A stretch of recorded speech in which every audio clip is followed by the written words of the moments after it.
Welcome everyone to our webinar module on the Provincial Proficiency Scale and letter grades and percentages. Before we jump in, I'd like to acknowledge that I'm coming to you from the traditional territories of the Wakongan-speaking people known today as the Esquimalt and Songhees First Nation. My name is Renee Jordan. I will be facilitating this module today, and I oversee K-12 student reporting for the Ministry of Education and Childcare. And I'm here with my co-presenter, Danielle, and I'm going to pass it over to her to introduce herself and acknowledge the territory she's joining from.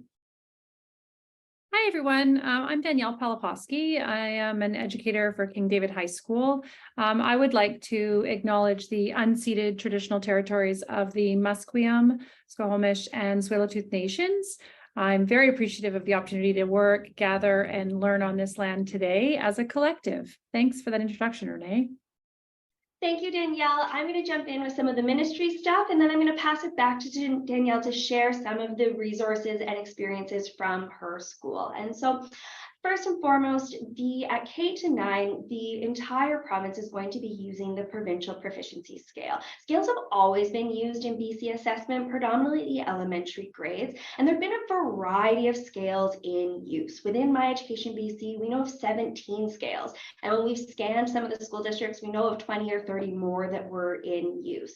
And so the entire province is going to be unifying and aligning on the Provincial Proficiency Scale. And one of this is to provide consistency across all schools and school districts in BC. The scale really views learning as ongoing rather than signaling that learning is done. And it really values growth and recent evidence of learning.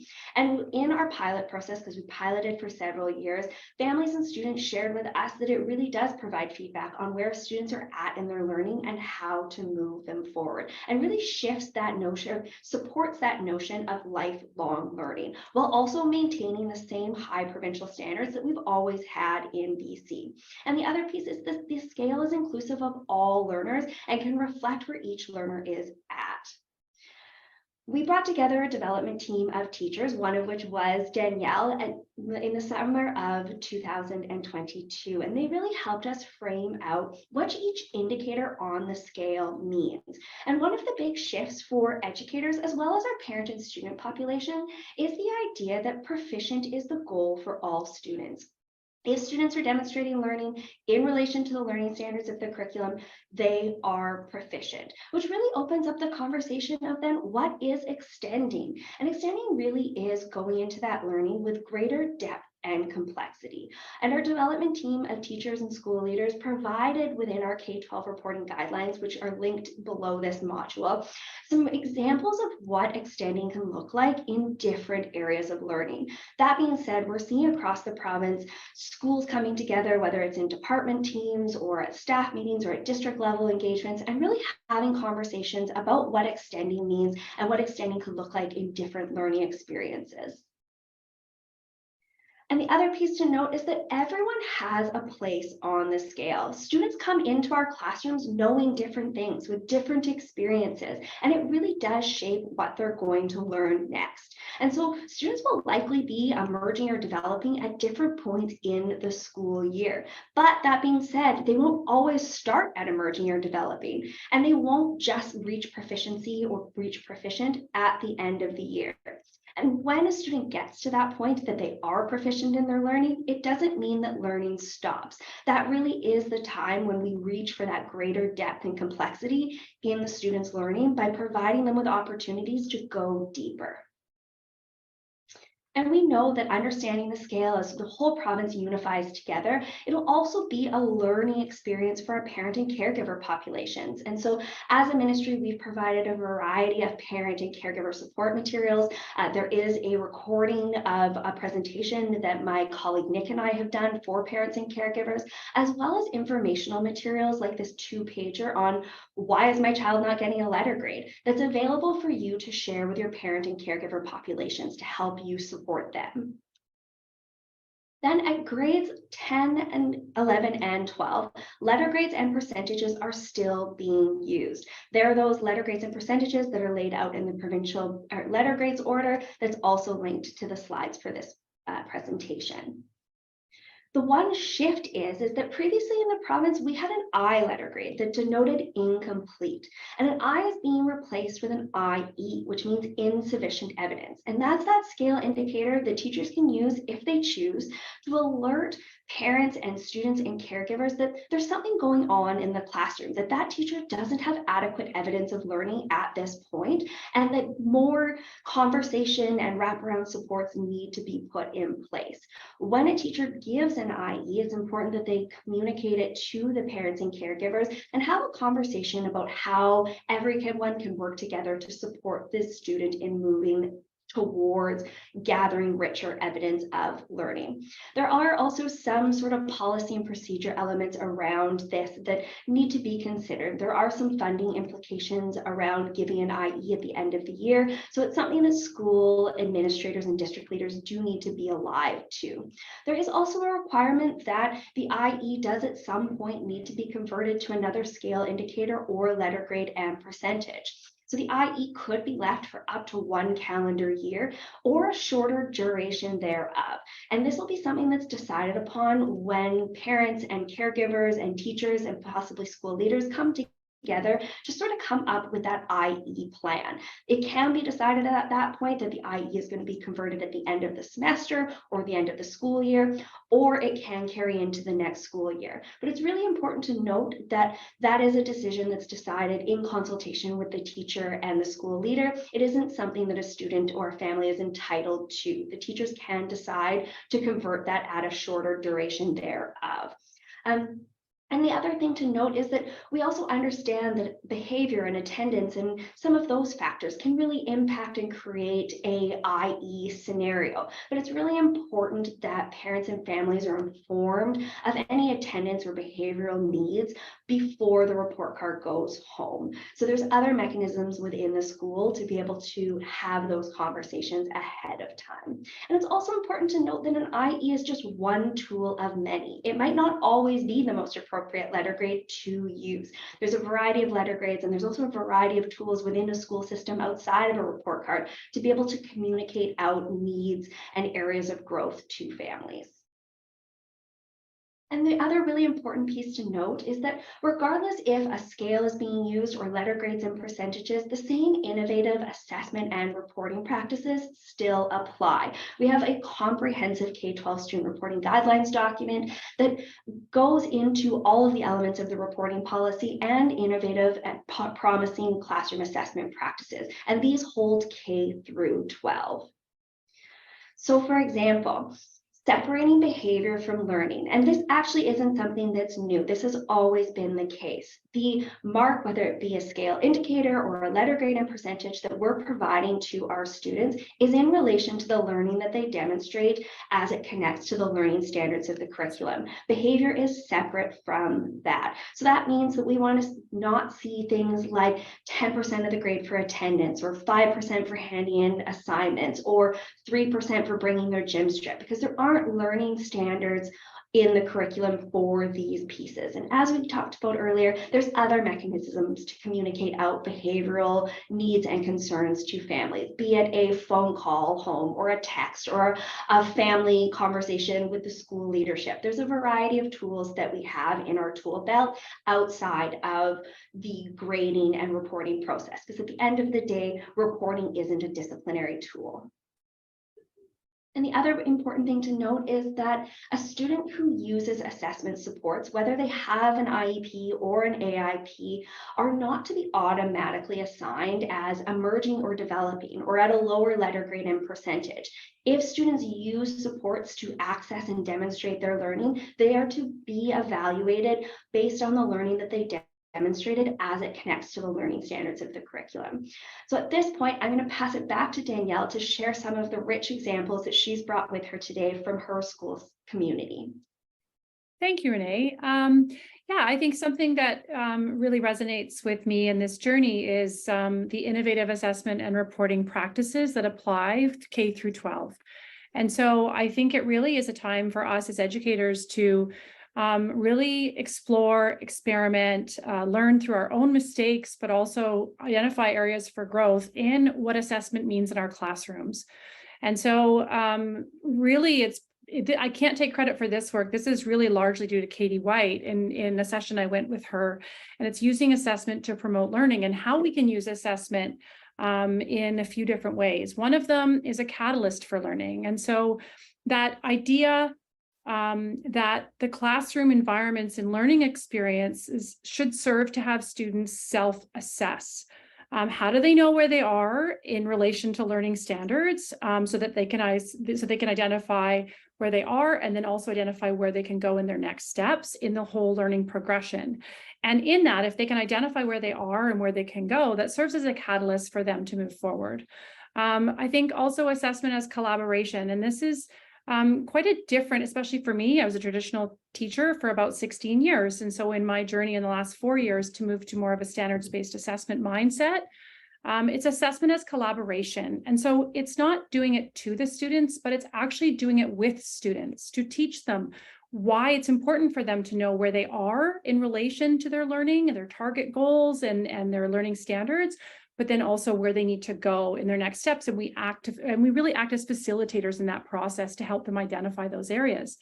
And then at the very end too, it's what are we using assessment for in our classrooms? Is it to fill a grade book, or is it really used as a state of impermanence or an ongoing process where it's the learner is never stuck where they are if they're learning, they're always moving forward. And so we know that, but we need to teach kids to value that and how that actually adds value to their learning process and really teach them how to learn.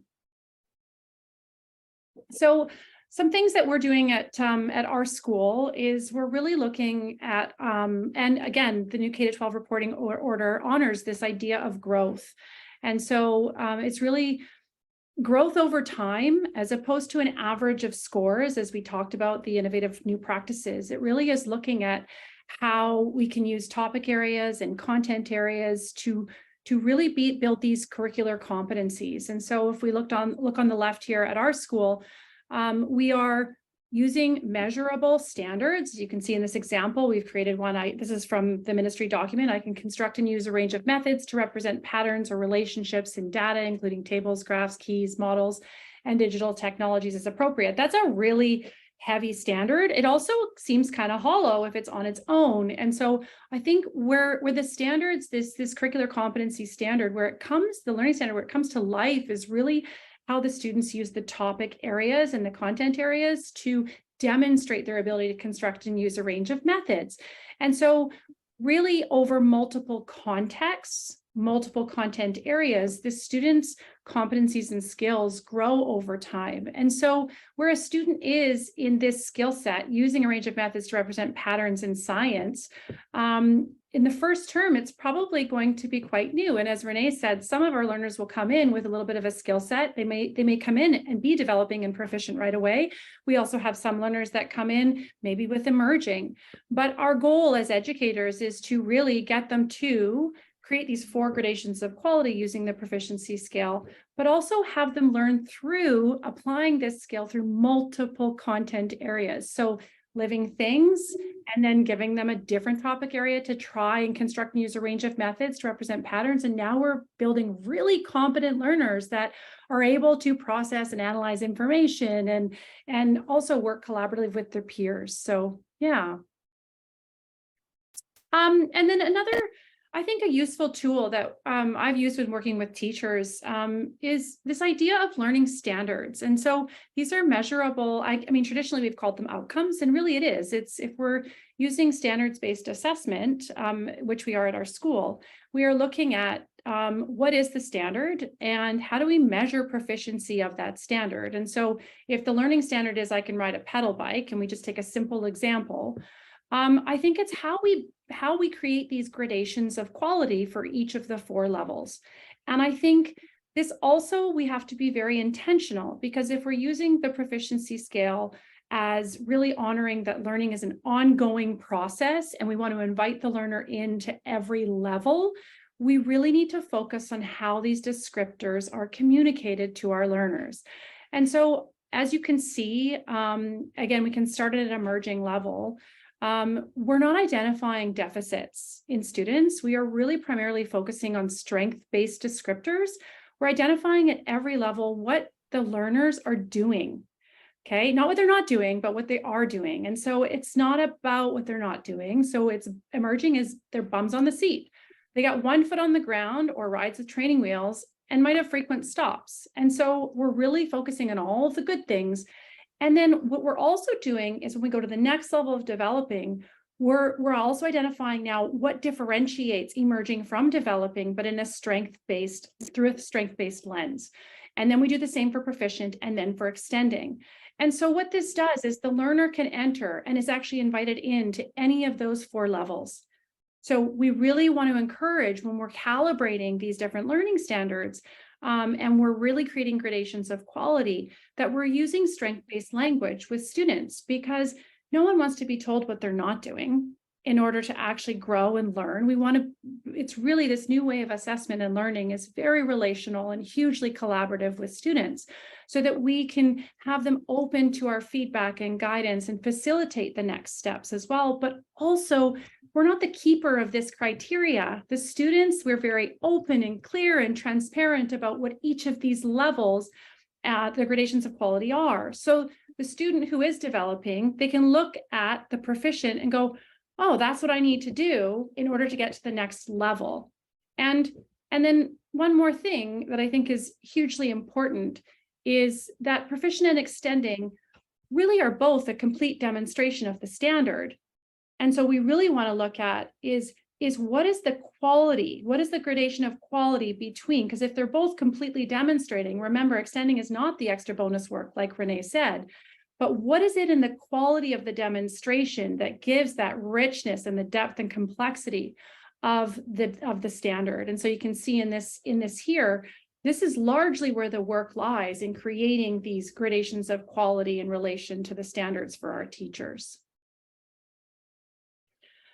So to bring more of an educational context to it, this is one way that we are measuring learning at our school, where we're using criterion-based assessment, not norm referenced. And so what we have here is a standard from a science course, a senior science course. And one of the standards is I can communicate scientific ideas and information for a specific purpose and audience, constructing evidence-based arguments using appropriate scientific language, conventions, representations. That's a huge mouthful. Again, as I will repeat myself, these learning standards are quite hollow until you add the richness of the topic areas and you're teaching the knowledge and understandings and having the students then really construct these evidence-based arguments and their claims and use scientific language. And again, it becomes much more colored. And so I think our shift in our education now and how we teach and facilitate learning is to be very clear on what the various levels, all 4 levels, look like in relation to the learning standard we're measuring. And proficiency scales give us a way to create the gradations of quality. The more levels we have, it becomes very unclear for learners. And so having 4 levels to describe these gradations of quality allows us as educators to provide very clear descriptive indicators for those gradations. And so again, my science students can look at proficient, look at their work, they can see the criteria of what proficient is, and through that, they can identify the things that they are doing. But they can also look to extending and go, what is it that I need to do to get to the next level? And so it's so important that we are clear of what it is they are doing, but also recognize that learning is ongoing. Even students will enter in as emerging. I have some students who will identify some terms to communicate knowledge, but they might struggle to introduce relevant evidence. And so we have to provide these clearly articulated rubrics that really create entry points for all of our students. And then we facilitate the learning through learning experiences and feedback that's appropriate and connected to these rubrics. And so here's the feedback, and we can use these rubrics to now highlight. And not only can I as a teacher, and this is this idea of assessment as collaboration, we're doing it with them, not to them. And so it really is about the process, not the product. And so how can I use these tools to now provide specific feedback that actually gets them to proficient? So if I am identifying that a student is developing and they can identify, it's not about leveling them. It's not about saying you're developing. What the highest priority is for us as teachers and for them as learners, for this to be relational and have a softer edge, as Katie White would put it, it's really about communicating the criteria of what they're doing and being their cheerleader. Yes, you're identifying and using relevant scientific terminology. You're making claims. That's amazing. You're also making some connections. Now, here's what I want you to work on. So then we give the feedback and we talk about how that evidence and how they're drawing connections, how it has to be more meaningful. And then when we bring in the topic areas and context, bring context to it, it becomes very, very informational for kids in their growth and their trajectory, in their trajectory of learning. And so this idea of learning is continuous. And so if we use the proficiency scale in a really effective way, and create these gradations of quality using strength-based descriptors, inviting every learner into every one of those levels, learning is continuous. Therefore, it's not averaging marks over a term. It's not putting a whole bunch of points into a grade book. It's now introducing this idea of it being really grading for communication instead of compensation. And so learning demonstrated close to the communication of student learning will be the most reflective of that proficiency because learners will grow with us helping them grow in relation to the standards because there's clearly communicated feedback and criteria. And so when they end up actually demonstrating the skill so well, then we're not going to average it and go, well, you started here on the bike, but now you can do a backflip at extending, and not that that's what it requires, but let's just take that example. And now we're going to average you because you're really great here, but now we're going to average everything of your performance. And so, no, it's really about, but it's about every learner being seen and valued and really us as educators believing that all of our learners can reach proficient and extending.